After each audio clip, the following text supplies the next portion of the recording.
Hello everybody, welcome to Band Productions, and in this video we're going to talk about running a unit tank train.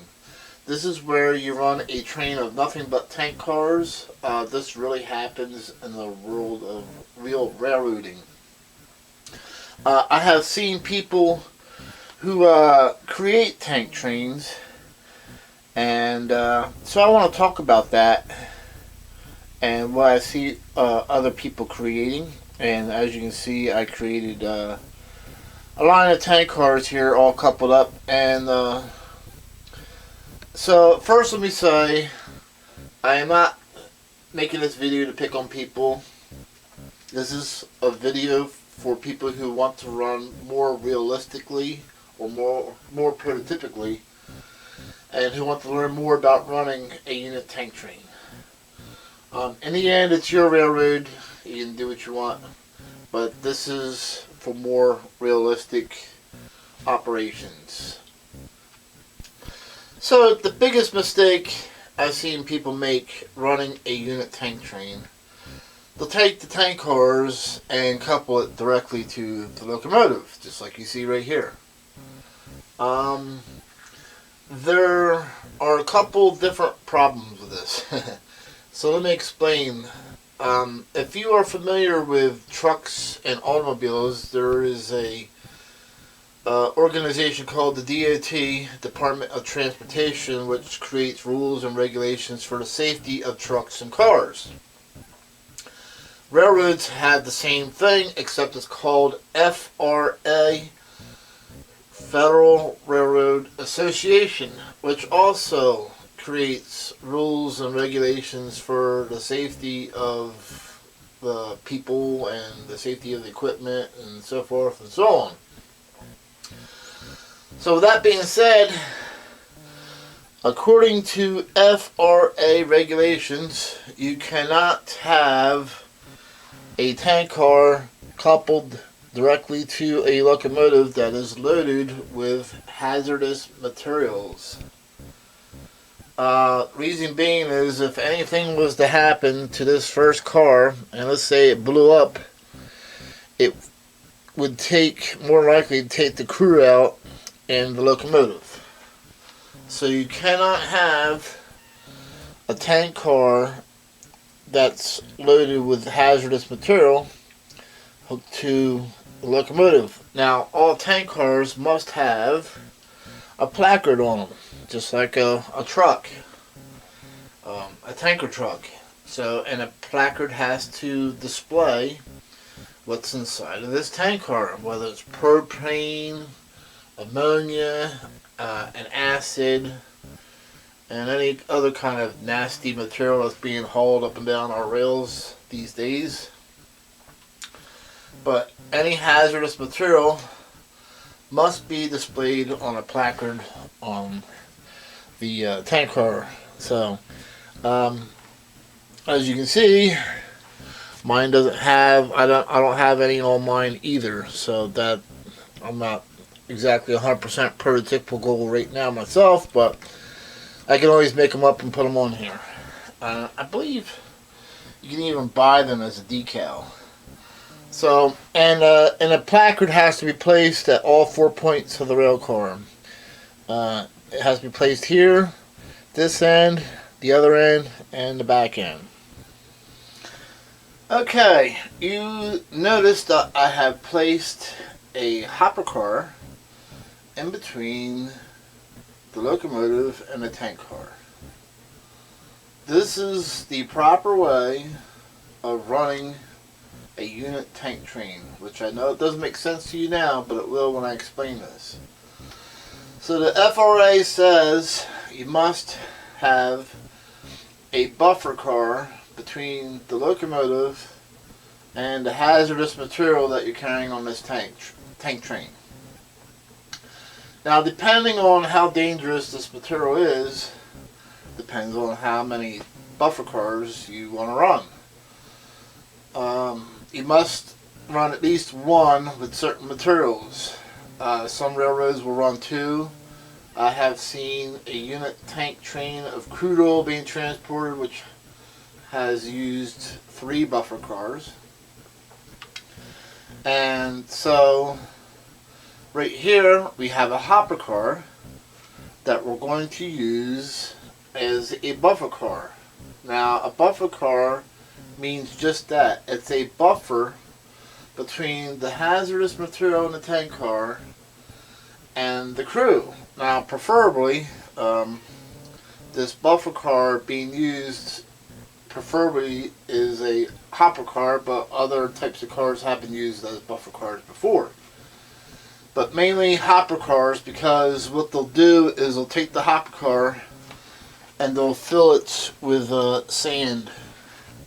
And the sand will absorb an explosion if it happens from that first car, so the crew doesn't get harmed from any type of explosion. And like I said, the more dangerous this material is, the more buffer cars they'll run. Now I have seen, I have been to Horseshoe Curve in Altoona, Pennsylvania, and observed many different many different trains, that is.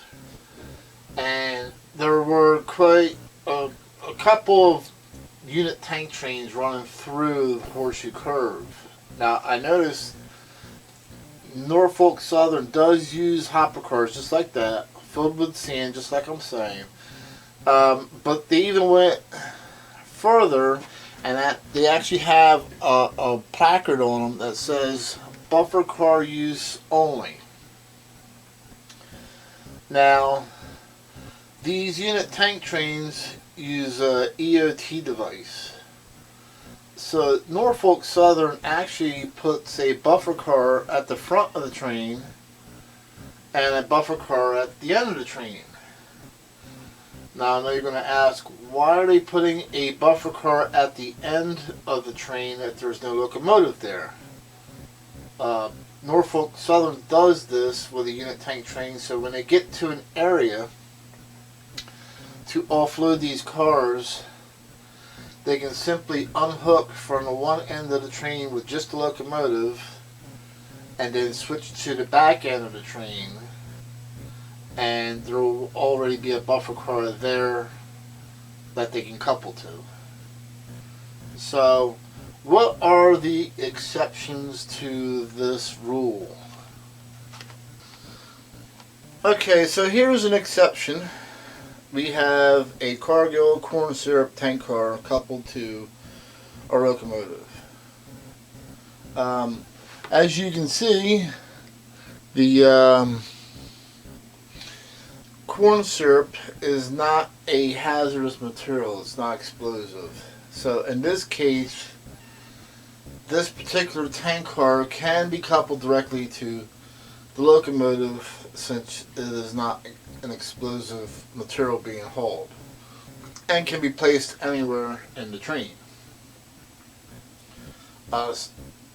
So sometimes even with a buffer car, you don't want to be putting tank cars near the locomotive that's got hazardous materials in it, such as ammonia, so the crew doesn't, has time to escape without the harm of the ammonia gas, if anything was to happen. So ammonia cars have a tendency to be placed in the center of the train. But this is the one exception that that you'll have, as far as now. As you can see, I'll bring this up closer.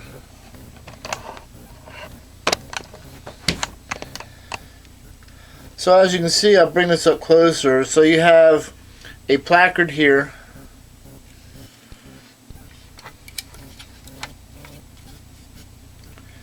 You have a placard here.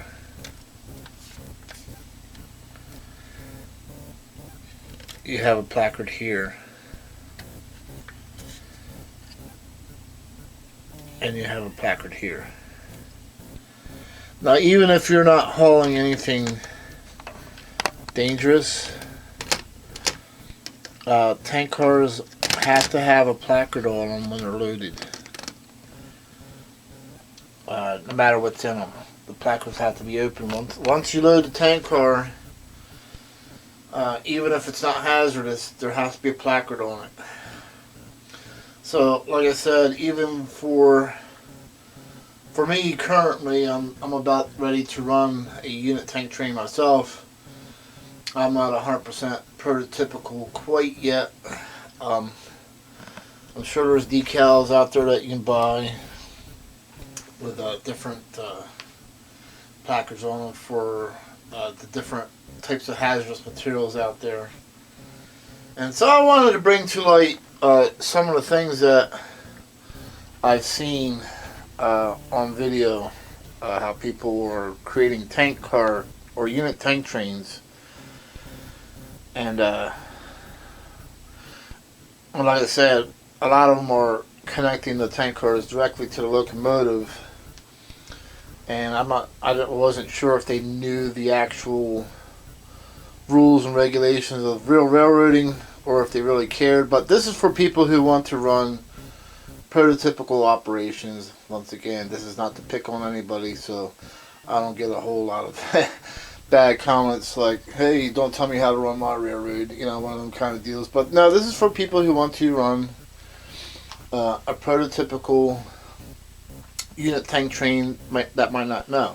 Now, even me, you wouldn't want a coal load in a buffer car, because then you would have the coal rocks spraying up against the locomotive if there was an explosion. You want the buffer car to be loaded with sand, gravel, sand type of deal, not a coal load.